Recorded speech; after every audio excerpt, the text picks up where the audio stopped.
Baik, puji nama Tuhan, pada hari ini kita akan bersama-sama belajar kebenaran firman Tuhan dari tema kita bulan Juni ini. Belajar tentang a teachable spirit.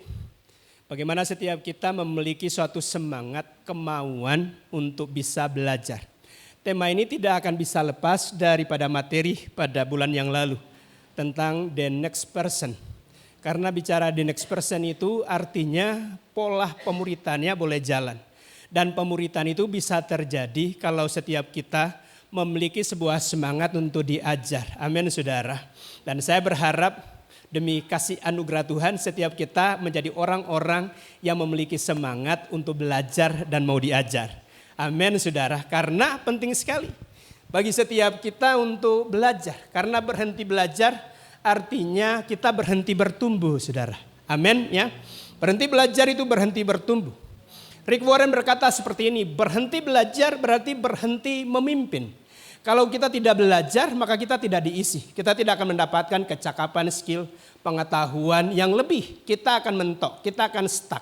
Tapi kalau kemudian kita terus belajar, terus diajak, terus diasah, terus dipertajam, maka kemudian itu seperti memperluas pengaruh, memperluas kapasitas kita. Ya. Dan itu sebabnya pada hari ini kita akan bersama-sama belajar dari kitab Yesaya pasal 54 sampai 7. Kitab Yesaya pasal 54 sampai 7 saya bacakan buat jemaat sekalian. Dikatakan demikian, Tuhan Allah telah memberikan kepadaku lidah seorang murid, supaya dengan perkataan aku dapat memberi semangat baru kepada orang yang letih lesu. Setiap pagi ia mempertajam pendengaranku untuk mendengar seperti seorang murid. Tuhan Allah telah membuka telingaku dan aku tidak memberontak, tidak berpaling ke belakang. Aku memberi punggungku kepada orang-orang yang memukul aku dan pipiku kepada orang-orang yang mencabut janggutku. Aku tidak menyembunyikan mukaku ketika aku dinonai dan diludahi. Ayat 7. Tetapi Tuhan Allah menolong aku. Sebab itu aku tidak mendapat noda. Sebab itu aku meneguhkan hatiku seperti keteguhan gunung batu. Karena aku tahu bahwa aku tidak akan mendapat malu. Ayat-ayat yang kita baca ini merupakan suatu ayat yang memberikan kepada kita sebuah pedoman, penuntun, inspirasi untuk bagaimana setiap kita menggunakan perkataan kita bisa memberi semangat. Buat yang mungkin letih lesu, berbeban berat, melalui setiap perkataan yang kita sampaikan membangun mereka. Mungkin menasihati, menuntun, membawa kepada jalan yang benar dan memberikan suatu semangat yang baru. Dan hal itu dimungkinkan apabila telinga kita bisa dipertajam untuk mendengar apa yang ingin Tuhan sampaikan di dalam kehidupan kita. Makanya penting buat setiap kita, kalau kita mau memberi semangat kepada orang lain, menjadi berkat, membangun, menghibur, menguatkan mereka, penting dikatakan bahwa setiap pagi Tuhan mempertajam pendengaranku. Artinya setiap pagi kita memiliki waktu bersama dengan Tuhan. Amin saudara, setiap pagi kita bisa memuji, menyembah Tuhan. Dan kalau kita melihat bagaimana kemudian para nabi atau hamba-hamba Tuhan di dalam perjanjian lama. Mereka itu terkadang kalau menerima perintah daripada Tuhan. Yang mereka lakukan adalah mereka belum berpikir. Masuk akal enggak? Yang mereka lakukan adalah bertindak. Nanti memahami belakangan saudara. Kalau kita bisa melihat seperti apa Nuh diberi perintah untuk membangun Baktera. Baktera itu kira-kira ukuran besarnya seperti kapal Pelni, Umsini, Kambuna yang begitu-gitu. Dan bisa bayangkan dengan teknologi purba saudara. Berapa tahun? Mau tahu berapa tahun? Kira-kira 100 tahun bangun Baktera. Masuk akal enggak? Enggak masuk akal saudara. Menebang pohonnya dan menggunakan senso. Kemudian perlengkapannya ya pasti sangat terbelakang sekali. Dan nanti bagaimana kemudian mengumpulkan hewan-hewan saudara. Mau tangkap ular, mau tangkap singa, beruang dan lain sebagainya. Itu enggak masuk akal semua. Tapi yang dilakukan Nuh adalah lakukan perintah Tuhan. Nanti seiring ketaatan Tuhan akan membuat kita bisa memahami. Oh ternyata tidak perlu masuk hutan dan kemudian mulai tangkap satu demi satu hewan.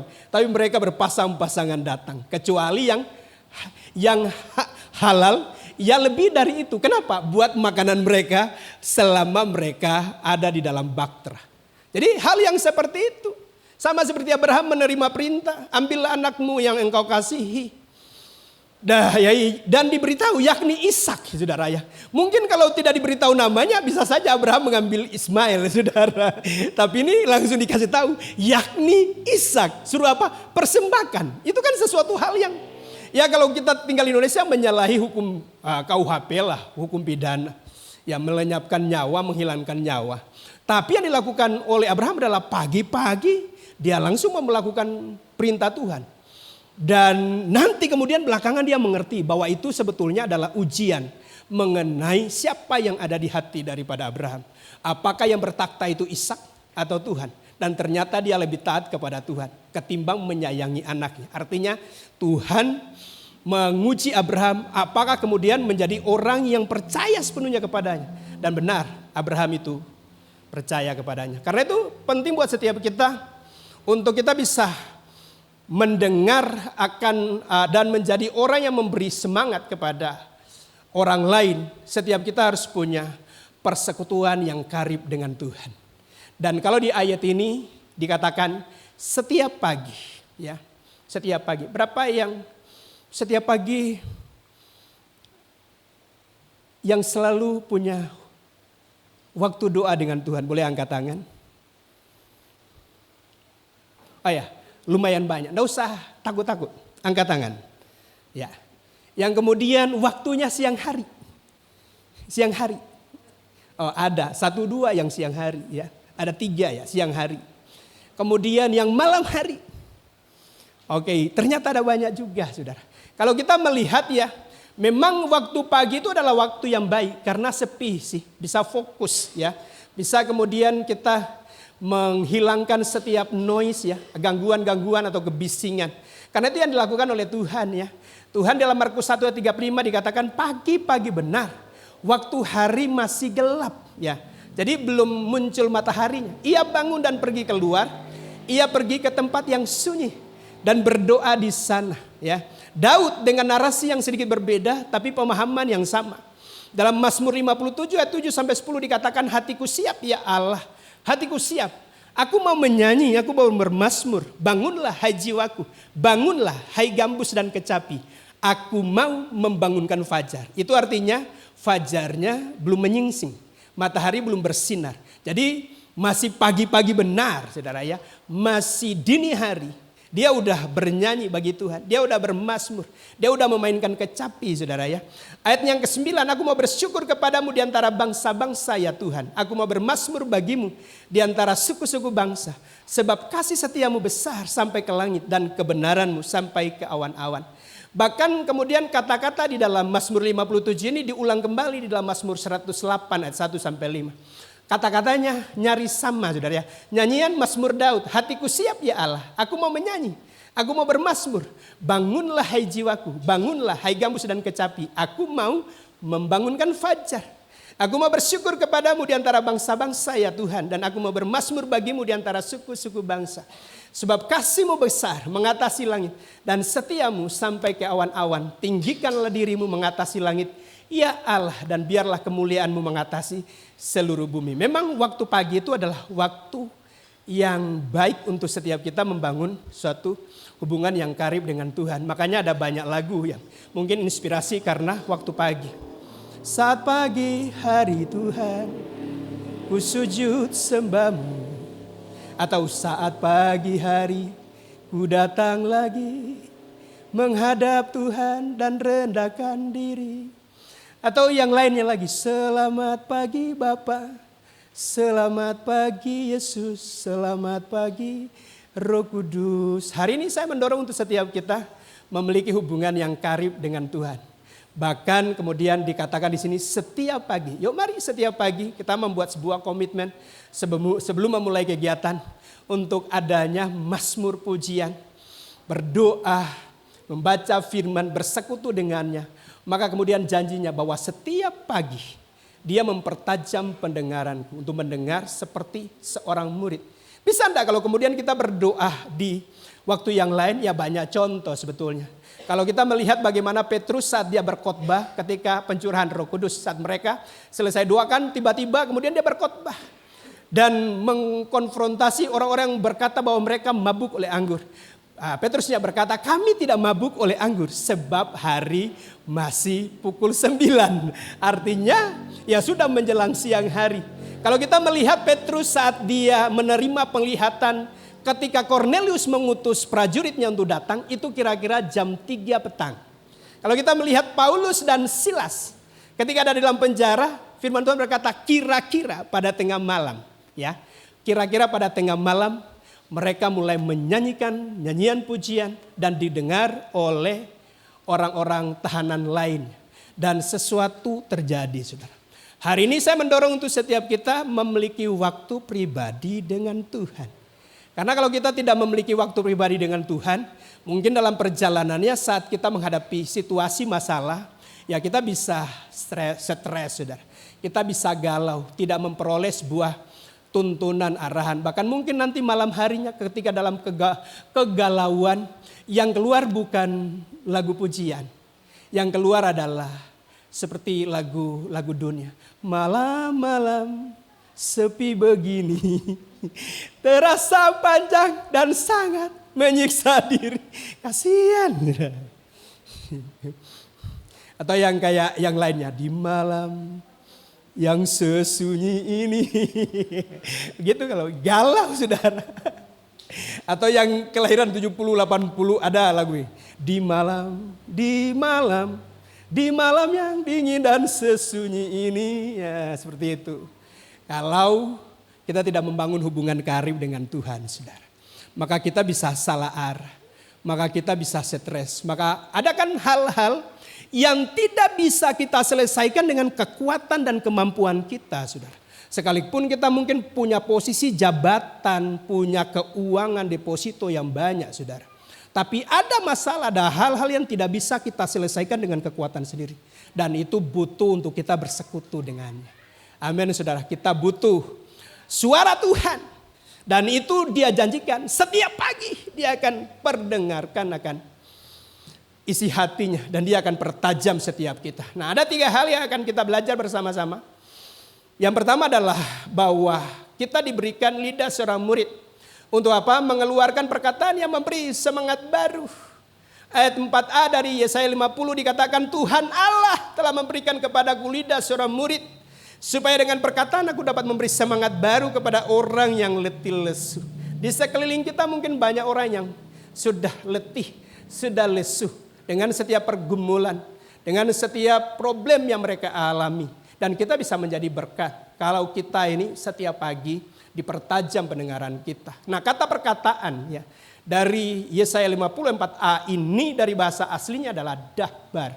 Itu suatu perkataan yang seharusnya bisa menjadi sebuah arahan, memberikan suatu inspirasi atau seperti sebuah sabda bagi kehidupan seseorang. Jadi setiap kita kalau kemudian kita bisa dipertajam pendengaran kita, mendengar apa yang Tuhan sampaikan, itu bisa mengarahkan kehidupan kita dan juga bisa memberikan sebuah semangat kepada orang di sekeliling kita. Dan itu artinya kita menjadi berkat. John Piper berkata seperti ini, kita dipanggil untuk meniru Kristus, termasuk juga cara kita berbicara dengan orang lain. Makanya biarlah perkataan Kristus diam di dalam hati kita. Amin, saudara. Nah, bagaimana perkataan Kristus diam di dalam hati kita? Yo, setiap kita harus punya persekutuan dengan firman-Nya. Seorang peneliti dari Jepang namanya Dr. Masaru Emoto. Dia meneliti pengaruh lingkungan, pengaruh suara terhadap air. Bahkan kalau kemudian air itu kita tulis tulisan di kertas dan dicelupkan ke dalam air, tulisan itu mempengaruhi konfigurasi partikel atau molekul daripada air, saudara ya. Dan kemudian dalam penelitiannya dia meneliti kalau kemudian perkataan di sekeliling atau sebuah nyanyian, sebuah lagu akan memberikan pengaruh kepada bentuk atau konfigurasi daripada molekul atau partikel air. Bisa munculkan next ya. Kita bisa lihat dalam gambar ini, ada gambar yang begitu membentuk sebuah susunan yang begitu bagus sekali ya. Dan ada juga yang agak sedikit kacau. Nah, perhatikan kalau lagu daripada Mozart ya, simfoni daripada Mozart, itu susunnya bagus. Kemudian di bawahnya itu sebelah kanan bawah itu kalau sebelah kiri bawah Kalau hal-hal yang berkaitan dengan kedamaian, saudara ya, maka susunannya bagus ya. Jadi saya beritahu lah ya, yang bagus-bagus itu dari simfoninya Mozart, kemudian ucapan tentang yang membawa kedamaian, ketika kita mengucapkan terima kasih, atau kemudian yang kanan bawahnya itu adalah saat setelah berdoa. Dan kemudian yang ketiga di bagian atasnya yang sebelah kanan itu adalah kata-kata yang penuh cinta kasih ya. Kemudian di sebelahnya juga bagus itu adalah lagunya John Lennon, Imagine, saudara ya. Nah kemudian ada dua sini yang sedikit kacau, yaitu sebelah kanan atas dan kemudian ketiga dari kiri yang di bagian bawah. Apa kata-katanya? Itu yang di atasnya sebelum berdoa, saudara ya. Jadi konfigurasinya, modelnya nggak karu-karuan. Kemudian yang di bawahnya perkataan, aku mau bunuh kamu, saudara ya. Jadi ada pengaruhnya ternyata, saudara ya. Kalau kemudian kita menyampaikan suatu kata, bahkan air bereaksi, membentuk sebuah konfigurasi, membentuk sebuah model yang bagus. Kalau kemudian kata-kata positif, kalau kata-kata yang menasehati, kata-kata penuh cinta kasih.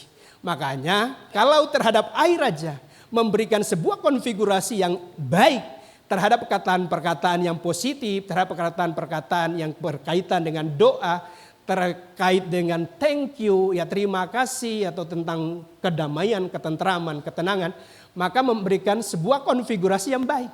Tapi kalau kemudian kata-kata yang kasar atau kata-kata yang seperti ini, I will kill you, ya, maka kemudian konfigurasi air itu menjadi nggak karu-karuan. Karena itu penting buat setiap kita untuk menyampaikan hal-hal yang baik. Seperti kata firman ini memberikan semangat yang baru kepada yang letih lesu, ya, supaya kemudian konfigurasi sekeliling daripada orang itu yang kemudian bisa beraturan atau berbentuk yang indah, saudara ya. Karena kemudian Salomo memberi nasihat di dalam Amsal 12 ayat 18, saudara. Ada orang yang lancang mulutnya seperti tikaman pedang. Jadi perkataan itu bisa melukai orang. Perkataan itu bisa menghancurkan orang. Perkataan itu bisa bahkan membunuh orang. Tapi perhatikan bagian B-nya, tetapi lidah orang bijak mendatangkan kesembuhan. Amin, saudara ya. Jadi setiap kita perlu untuk menjaga mulut kita. Dan bagaimana kemudian ada ilmunya, saudara, ada hukumnya ya, bahwa apa yang keluar tergantung kepada apa yang masuk, saudara ya. Ya, jadi kalau yang masuk itu sampah, yang keluar sampah. Kalau yang masuk itu berkaitan dengan hal-hal yang membangun, menghibur, memberi nasihat, ya otomatis masuknya harus yang seperti itu. Makanya penting buat setiap kita untuk memasukkan dalam pikiran kita hal-hal yang baik, terutama kebenaran firman Tuhan. Karena itu bisa mengubah hidup daripada seseorang, memberi semangat kepada yang letih lesu. Nah ini kita bisa aplikasikan di dalam kehidupan kita. Yuk, mari setiap kita tanpa perlu melihat kepada orang lain, melihat ke dalam diri kita sendiri. Bagaimana akhir-akhir ini dalam perkataan kita, di dalam keseharian kita, terhadap siapa? Pasangan kita, suami kita atau istri kita, terhadap anak kita, cucu kita, terhadap bawahan kita, terhadap rekan kita, atau terhadap orang tua. Kalau kemudian kata-katanya seperti yang di dalam apa yang diteliti oleh Dr. Masaru ini, ya perlu untuk kemudian kita mulai mengubahnya saat ini. Mulai kemudian membuat sebuah komitmen di dalam diri kita untuk mengubah perkataan kita. Bukan menjadi perkataan yang seperti tikaman pedang, tapi perkataan yang membangun, menghibur, menasehati, mengencourage orang, ya, memberikan semangat kepada yang letih lesu. Amin, saudara ya. Kemudian yang berikutnya adalah apakah kita sudah membangun lingkungan yang sehat terkait dengan budaya berkata-kata. Dimulai dari diri kita, saudara. Karena ada ungkapan seperti ini, ceritakan siapa temanmu, maka saya bisa menceritakan seperti apa engkau. Kalau kemudian kita ada di kumpulan orang-orang berkata positif, pasti kita juga adalah orang yang positif. Kalau lingkungan kita adalah lingkungan yang kata-katanya keluar kebun binatang, ya seperti itulah hidup kita. Amin, saudara. Karena biasanya yang emprit ngumpul dengan emprit, elang ngumpul dengan elang. Amin, saudara ya. Kita perlu untuk kemudian mempengaruhi lingkungan kita, bukan lingkungan kita yang dipengaruhi. Hal yang kedua adalah mempertajam pendengaran. Untuk apa? Untuk mendengar seperti seorang murid.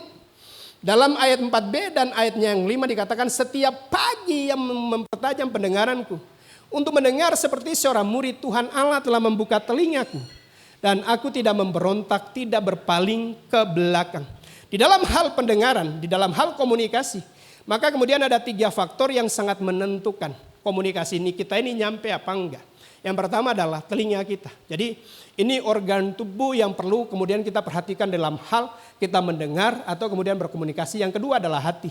Dan yang ketiga adalah pikiran. Coba kalau kemudian seorang itu lagi berkasih-kasihannya, saudara. Jarak yang dekat ketika mereka berbisik, kedengaran enggak? Kedengaran.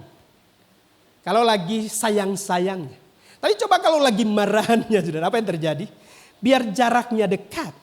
Yang dilakukan apa? Kayak toa, saudara, diteriakin. Karena apa? Mengumbar kemarahannya. Terjadi enggak? Ya, pastor, banyak kali terjadi dengan ibu seperti itu, saudara. Apakah kemudian keluarga di sini memiliki problem yang sama? Ya mungkin itu menjadi sebuah problem. Kenapa kemudian sekalipun jaraknya dekat, tapi kemudian diteriakkan? Karena sebetulnya hatinya yang jauh, saudara ya. Jadi jarak hatinya itu jauh. Makanya perlu berteriak. Perlu untuk mengeluarkan suara yang keras. Sampai mungkin dalam radius 100 meter ya bisa kedengaran, saudara. Ya kecuali kalau yang di sebelahnya pongo, saudara ya. Karena di Rade itu ada tetangga yang sebelah kanan rumah. Itu kalau ngomong ya kayak perang-perangan, saudara. Karena harus berteriak. Ngapain pendeta kemudian teriak-teriak. Karena yang sebelahnya itu ada masalah dengan pendengaran. Ya. Nah jadi setiap kita harus bisa memperhatikan, saudara ya. Jadi bagaimana kemudian berkaitan dengan kalau hati lagi marah. Sebetulnya. Ya marah itu bukan sesuatu yang dilarang. Tuhan juga marah kok. Tapi kita harus bisa melihat konteksnya, saudara ya. Konteksnya. Kalau Tuhan marah itu kan karena bait Allah itu diubah jadi sarang penyamun. Makanya kemudian dia membuat cambuk dan memarahi. Jadi yang tidak boleh itu adalah amarah. Amarah itu akan menjadi sebuah dosa. Karena amarah itu sudah kemudian membuat orang lainnya atau dari diri kitanya bisa ada kemudian di dalamnya sudah tingkat kebenciannya ada, saudara ya, yang seperti itu. Apalagi kalau kemudian dibiarkan sampai matahari terbenam. Jadi sebelum matahari terbenam, ya sudah selesaikan itu, saudara. Amin, bisa berdamai. Kalau bagaimana terjadi malam hari, saudara? Ya sudah ayatnya diubah aja. Sebelum matahari terbit, saudara. Amin, saudara ya. Jadi sebelum matahari terbit harus bisa berdamai. Kemudian yang berikutnya tentang pikiran. Coba kalau kita kemudian ngobrol dengan teman kita. Tapi pandangannya, tatapannya ke arah yang lain. Itu artinya sebetulnya dia tidak fokus dalam pembicaraan itu. Kalau lagi misalnya ngobrol, pegang tangan begitu. Kemudian ada orang di sampingnya yang kemudian menegur. Berarti sebetulnya perhatiannya bukan ke yang di depan ini, tapi yang ke samping, saudara ya. Kalau pegang tangan, hei bagaimana, apa kabar? Yang di sini diabaikan. Makanya kalau yang mengikuti one to one, ya itu ada ilmunya, saudara. Yasnel itu. Yang pertama harus smile. Orang kalau smile itu kan merasa, itu welcome, diterima. Kemudian setelah itu snell, H dulu ya. Jadi setelah smile kemudian pegangan tangan. Kemudian menyebut nama, kemudian eye contact. Jadi matanya ini harus kontak, saudara ya. Jadi diajarkan sampai seperti itu. Kemudian listen, saudara ya. Nah perlu untuk setiap kita di dalam hal mendengarkan ya harus fokus. Itu artinya fokus karena melibatkan hati, telinga dan pikiran. Sehingga kemudian lawan daripada bicara kita bisa benar-benar memahami apa yang kita sampaikan. Amin, saudara. Nah demikian halnya dengan Tuhan, saudara. Seseorang ya bisa saja kemudian berada atau mendengar firman seperti ini. Tapi kalau kemudian dia tidak memperhatikan ke depan, ya itu berarti lewat, saudara. Tidak menangkap apa yang kemudian disampaikan. Makanya kita perlu kemudian di dalam hal kaitannya dengan hubungan kita dengan Tuhan untuk mendengar. Perlu untuk kemudian menerapkan mengaplikasikannya dengan cara seperti ini, saudara ya. Bagaimana kemudian komitmen saat waktu kita bersama dengan Tuhan. Apakah kemudian kita memberikan suatu kesempatan kepada Tuhan untuk kemudian menyampaikan sesuatu. Atau kemudian kita bombardir Tuhan dengan permohonan kita, saudara. Daftar. Jadi Berdoa itu ya sudah daftarnya aja. Dan Tuhan kita perintah untuk melakukan apa yang telah ada di dalam daftar doa. Gak salah sih kemudian kalau kita menyampaikan apa yang menjadi kebutuhan kita, saudara. Tapi kalau kemudian kita hanya di level yang seperti itu, berarti kita belum mengalami suatu dialog dengan Tuhan. Bukankah kalau orang lagi jatuh cinta harus dua pihak, saudara ya. Nah mari kemudian setiap kita ini untuk mulai membudayakan, membawa kehidupan kita, kalau dengan Tuhan itu ya harus bisa sampai ke level mendengarkan apa yang Tuhan sampaikan. Bagaimana caranya? Ya Tuhan bisa menyampaikan dengan banyak cara, saudara. Satu ya sudah kita baca firman saja, saudara. Itu bukankah itu pesan Tuhan, saudara ya. Yang kedua ya memang ada orang bisa mendengar secara audible.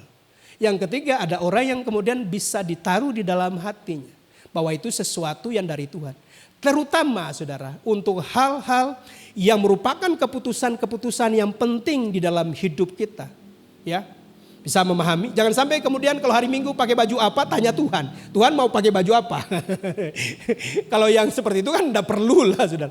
Kecuali kalau keputusan yang penting terkait apa? Masalah mungkin pekerjaan, usaha, masalah mengenai pelayanan dan lain sebagainya. Amin saudara. Saya ya untuk menetapkan antara mau jadi hamba Tuhan apa enggak itu melalui sebuah peristiwa kecelakaan saudara ya. Jadi tahun 99 itu saya udah selesai 97. Dan kemudian jalur yang saya tempuh satu mau jadi dosen. Dan itu tinggal yang masuk aja. Saudara. Karena persyaratannya sudah terpenuhi semua tinggal pemaparan makalah dan itu adalah formalitas. Yang kedua menjadi ASN saudara ya. Di kabupaten yang ada di utara saudara ya. Dan itu sih keinginannya seperti itu diduai. Tapi tiba-tiba kemudian ada sesuatu yang membawa kepada tidak damai sejahtera. Sampai Tuhan perlu membawa ke dalam sebuah pengalaman yang sangat mengagumkan buat saya. 9 November 99 angkanya angka cantik 9, 11, 91199 saudara ya. Berarti hanya beberapa bulan gereja ini dibuka, saudara. Saya bersama dengan rombongan tadi sempat disinggung Om Ben itu, ya. Itu peristiwa itu. Mengalami kecelakaan setelah belang, itu ada hujan yang tidak terlalu deras. Saya dalam posisi tidur, tiba-tiba mobilnya slip, menabrak pal pembatas jalan dan kemudian tergelincir dengan ketinggian ya lebih tinggi dari tembok sebelah kiri gedung gereja ini. Jadi tinggi sekali, berputar berapa kali. Dan ditahan oleh batu besar. Kalau nggak ada batu itu udah sampai di pantai, saudara. Nah kalau tahu setelah belang kondisi jalannya seperti apa sebelum rata toto. Pertanyaan orang berapa yang mati? Itu pertanyaan normal daerah itu. Karena pasti ada korban. Saya keluar nggak ada terjadi apa-apa. Saya cek gerakan kaki, gerakan tangan. Periksa kalau kemudian ada lumuran darah dan sebagainya. Nggak ada. Dan kemudian tiba-tiba kemuliaan Tuhan, hadirat Tuhan melingkupi saya. Dan kemudian Tuhan memberikan suatu suara di hati saya. Dengan kondisi yang seperti ini aja, kamu tidak apa-apa. Aku akan menjamin. Untuk apa? Untuk kebutuhan. Ketika kemudian mengambil keputusan untuk menjadi seorang hamba Tuhan. Makanya tidak ada keraguan. 9 November 99 saya membuat keputusan untuk menjadi hamba Tuhan. Dan kemudian nanti tergenapinya di tahun 2000. Bagaimana perjalanan saya ke Makassar? Nah, itu juga melalui sebuah tuntunan Tuhan. Bagaimana ketika saya ada di kota ini ya. Jadi 2 Juni kemarin itu udah 11 tahun saudara ya. Dan itu satu hal yang luar biasa. Hanya karena kasih anugerah Tuhan bisa kemudian bisa berdiri teguh. Karena sebuah panggilan. Pak Edwin nanya, saya udah di bandara untuk perjalanan kembali ke Makassar. Bagaimana Pastor? Saya belum ada suara Tuhan mengenai pelayanan di tempat ini. Tapi kemudian tiba-tiba begitu di Makassar, Tuhan ngasih Mika 5 ayat 1. Hai Bethlehem Efrata yang terkecil di antara kaum Yehuda daripada mula dan seterusnya. Nah kata Yehuda itulah yang menunjuk ke kota ini. Karena dulunya namanya Ayeb Kisi Yehuda Tondanu. Dan karena kita udah nggak pakai lagi Yehuda, Kalvari, Kasih Allah dan lain sebagainya. Maka kemudian diubahlah Yehuda itu menjadi House of Worship. Masih ada kaitan dengan pujian penyembahan. Karena itu penting buat setiap kita untuk connect dengan Tuhan. Amin saudara ya. Dan terakhir yang ketiga. Setelah itu kita akan masuk dalam perjamuan kudus. Yang ketiga adalah mengikuti dengan baik apa yang diajarkan dan apa yang dihidupi oleh guru. Sekalipun menanggung penganiayaan. Ayatnya yang ke-5 sampai 6 dikatakan, Tuhan Allah telah membuka telingaku dan aku tidak memberontak, tidak berpaling ke belakang. Aku memberi punggungku kepada orang-orang yang memukul aku dan pipiku kepada orang-orang yang mencabut janggutku. Aku tidak menyembunyikan mukaku ketika aku dinodai dan diludahi. Sebetulnya ayat-ayat ini berbicara tentang nubuatan mengenai Kristus. Kalau kita melihat dari ayat ini memberikan punggung, ya, kemudian pipi dan kemudian diberikan mendapat pukulan dan lain sebagainya, saudara ya. Ini sebetulnya nubuatan tentang bagaimana penderitaan daripada Yesus Kristus. Dari ayat ini sebetulnya memberikan kepada kita bahwa ketika kita mendengar suara Tuhan ada konsekuensi. Sekalipun mungkin konsekuensinya adalah suatu penganiayaan, suatu yang enggak menyenangkan buat setiap kita. Kalau itu adalah sesuatu yang datang dari Tuhan, seperti yang dilakukan oleh Tuhan Yesus, demikian harus kita lakukan. Kenapa? Karena itu menyenangkan hati Tuhan. Banyak orang-orang yang kemudian dalam kehidupannya tidak menyayangkan nyawanya demi untuk menyenangkan hati Tuhan. Kita lihat bagaimana para rasul di awal-awal, saudara. Bagaimana akhir daripada kehidupan mereka. Ada yang digantung terbalik, ada yang kemudian dilempari ke dalam gorengan, tapi kemudian mau digoreng gak goreng-goreng, saudara. Kalau kita melihat bagaimana Sadrak, Mesak, Abednego dimasukkan ke dalam perapian, Daniel dimasukkan ke gua singa. Tapi mereka mengalami semua itu, tapi Tuhan ada di sana, saudara. Amin. Yuk mari setiap kita, kalau kemudian kita mendengar apa yang disampaikan oleh Tuhan, mungkin ada hal-hal yang membuat kita harus keluar dari zona nyaman kita, dari kondisi yang tidak secara dagingnya tidak menyenangkan, tapi melalui semua itu Tuhan akan membawa ke dalam penggenapan daripada rencana, mungkin untuk membawa kemuliaan Tuhan melalui kehidupan kita. Corrie ten Boom berkata seperti ini, Anda tahu seorang tukang periuk hanya dapat membentuk tanah liat ketika tanah liat itu sepenuhnya ada di tangannya. Ini memerlukan penyerahan diri sepenuhnya. Tanah liat itu hanya dapat dibentuk kalau kemudian di tangan penjunan. Nah, kalau kita mau untuk dibentuk ya sepenuhnya. Tanah liat itu kan harus dibanting. Tanah liat itu ya harus dibakar. Tanah liat itu dibentuk sedemikian. Nah, demikian dengan hidup kita. Apa yang kemudian bisa kita aplikasikan dari poin yang ketiga ini? Mari kita refleksikan kehidupan kita. Berapa persen porsi daripada Tuhan dalam setiap pengambilan keputusan kita berkaitan dengan pekerjaan, berkaitan dengan keluarga, berkaitan dengan hubungan kita dengan sesama. Intinya adalah sebelum melakukan suatu rencana kita, ada baiknya kita mendengarkan suara Tuhan. Dia akan memberikan sebuah instruksi, memberikan arahan di dalam perjalanan kehidupan kita. Dan pasti rancangannya adalah rancangan damai sejahtera untuk kehidupan masa depan yang penuh pengharapan. Amin, saudara. Karena itu mari setiap kita membangun kehidupan yang karib dengan Tuhan. Entah kita pagi hari, entah mau siang hari, entah itu mau sore hari, malam hari, atau tengah malam, disesuaikan dengan waktu dari kita masing-masing. Amin, saudara. Mari persiapkan kehidupan kita untuk bersama-sama masuk di dalam perjamuan kudus.